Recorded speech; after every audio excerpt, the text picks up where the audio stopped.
Whew, welcome back, Steeler Nation. Can I just say, holy bleep? That game on Sunday was exciting to watch. Not gonna lie, it was another typical Pittsburgh game that in the past, post Ben, I'd even say post Killer Bees, aside from the 2020 season, which is kind of an anomaly, anyways.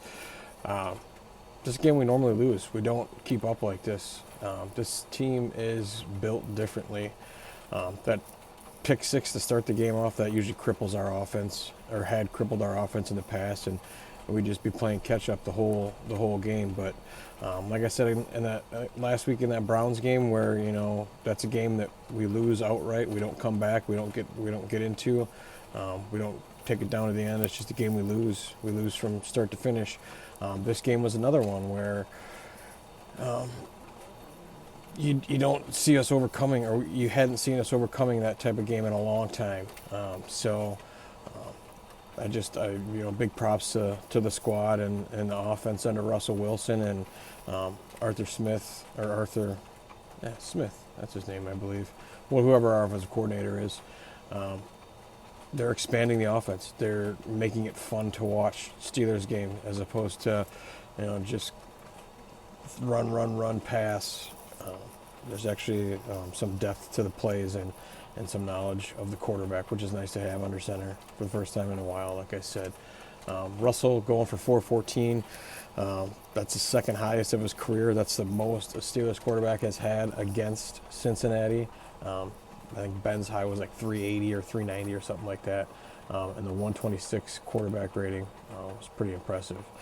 3 touchdown passes, another multi-touchdown pass game from him, which is nice. We did have the one INT, and I'm not gonna bag on the refs. That's low-hanging fruit. That's a horrible excuse to use. Everybody uses that excuse, but I've said it a million times. You can't expect 40 and 50-year-old guys, 10 on, I don't know how many are on the field, usually 8 are on the field, to keep 22 guys in check that are in their peak physical condition. It's just not going to happen. The eye in the sky, the replay, that's helped out a lot, and that's, it's big, but still, you're not going to catch everything. And did George stumble out of the blocks?Maybe. Was it just an inadvertent touching? Maybe, but whatever. It is what it is. And then as far as rushing goes, Najee, had a big game after a little upset tummy in the beginning. That was a funny part of the press conference where he blamed Jill's banana something for making him not feel well. But finished the game with 16 carries, 75 yards, and a touchdown. Jalen Warren, I'm not sure why he didn't get as much run as he did, but 3 carries, 9 yards, and then Cordell Patterson filled in brilliantly for Najee when he went out for that series and a half, until he came back in and was feeling better. And then Justin Fields coming in with his package, 1 rush for 7 yards, picking up that first down. I'm not sure how I feel about it. I'd like to see more of it, or less of it. It's going to come together, I think. I think they're going to keep expanding on it. The offense, when it started with Justin, was kind of mundane, and then they opened that up, and same goes for the offense when Russell played. So I think these are 2 knowledgeable quarterbacks that have NFL experience, that know what they're doing, and I'm comfortable with where they are. Receiving, we spread the ball around. What was it, 11 receivers caught passes, and still no Mike Williams. Not sure what's going on there. He did see the field a lot more. I don't know if that was by design. He was out there early, even before Calvin Austin got hurt, but I think he saw it a little bit more when Calvin got hurt. But like I said previously, this offense is expanding. It's not the mundane Matt Canada offense where you have 6 plays and you just run them and hope that they work. There's a lot of adaptation that's going into that. So George Pickens, 3 catches, 74 yards. Couple boneheaded plays. The one where he dropped the ball on the defender, that's a blatant taunting. Then the other one where he goes down with the finger gesture, I've seen it all over social media where Patrick Mahomes has done that, Josh Allen has done that. I don't know if it's because he clicked the fingers, and maybe they didn't. All I'm seeing is the still pictures of it. But regardless, you have a history. You gotta grow up, man. Um, you're in year 4, something like that. You can't keep with these asinine penalties and antics. Um, but hopefully we get that in check. Nice to see Broderick Jones running down there and getting in his face and stopping it. That guy's come a long way as well. Uh, Pat had a huge game with 6 catches for 68 yards and a touchdown as well. That's nice to see out of him. And then there's another 8 guys with a couple catches here and there and really helped out the offense move forward. So that was pretty impressive. I'm happy with the offensive output. 44 points, that's the most points we've seen in a long time. I'm not sure what the numbers are on that, but it's been a long time since we've gone that high. So, and then as far as defensively goes, we'll get into that. TJ got off the schneid with a huge game, 2 sacks, forced fumble. A lot of people are calling that a dirty play. I mean, he had him wrapped around the waist, knocked the ball out, and then Joe was evading him. What are you going to do? He's going to come down to his ankles and do the best he can. You know, you're going to find things to nitpick, and that's the way the NFL is. You find things to nitpick on with every play. Joey Porter was ugly in this game, but I'm not going to call for his benching. You know, this is his second year, and up until now, he's had really good games. And he got into a physical battle with the big body receiver Higgins. Was that it? Whoever number 5 is, I think it's T. Higgins. And it just wasn't his day. And like I said, he's had better days, and he'll have better days. And I'm not gonna bag on that. Dante Jackson, looks like we might have won that trade with how Deontay's performing in Baltimore. Kid's leading the league in interceptions with 5. Huge pick out of him in this game. Patrick Wilson coming up huge with that scoop and score.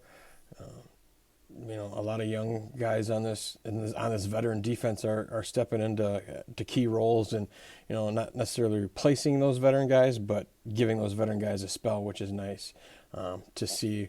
Cam Hayward, huge game again. I just want all those Steelers fans that didn't want to re-sign him to, eat crow, because I was all for re-signing him because he was injured last year. He did have a bad year, but he was injured, and he's showing you why he deserves that money that he got. The defense, typical Steelers defense, bend don't break. They did what the offense needed them to do, and that's all you can really ask of a defense, honestly, in the NFL, is to help your offense not lose games. I'm not going to bag on the defense for giving up the 38 points, because that's, when your offense is scoring like that, as long as you are keeping them in front, that's your job as a defense. Would a 44-0 win been pretty cool to watch? Yeah, but I'm not going to ask these guys to break their ass out there when you have a lead. As long as you help protect the lead, that's really what your defense needs to maintain. As far as the kicking game goes, Chris, blocked field goal. That's not something that we see a lot out of Chris Boswell, but 3 for 4 on that end.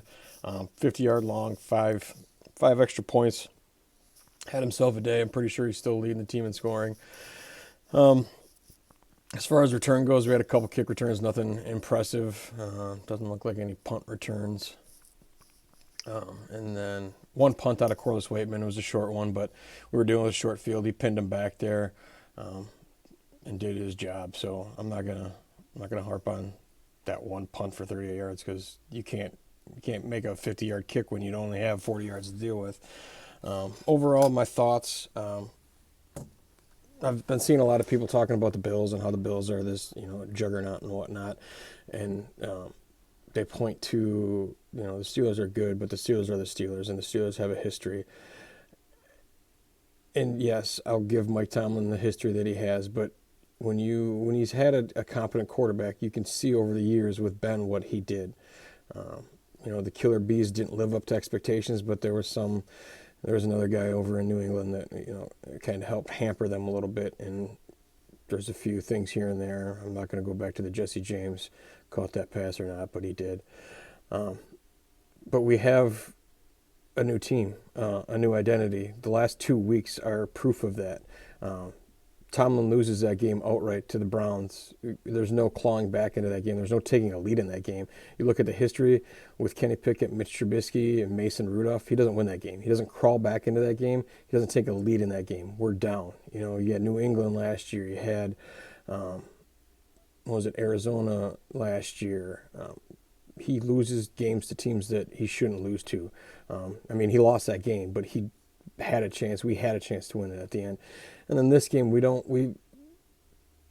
score points like this. We haven't scored points like this. We haven't scored points like this since Todd Haley was the offensive coordinator. So I'm not going to throw out all of the history that Mike Tomlin has, but as far as, the Bills and the Chiefs being better than the Steelers, those teams are their makeup. They have their makeup. They have their history. I'd take the Chiefs over the Bills because Josh Allen, while he is an amazing quarterback, who has he beat in the playoffs? He hasn't beat anyone in the playoffs. He hasn't beat Patrick Mahomes. I think they had I don't know if it was Cincinnati versus them to go to the Super Bowl or where Cincinnati ended up, but he hasn't beat a top tier quarterback in the playoffs. And until he does, I'm not going to be afraid of him. So unless we end up in Buffalo in a 2-foot snow game, I think we can win in Buffalo. And there's still a chance that we can end up with a number 1 seed. We just need a couple losses out of their teams. So we're on to Cleveland to hopefully avenge last week's loss. And then, we got a real murderer's row with the Chiefs and the Eagles coming up. And we'll see where we're at once those games are done and once the dust settles.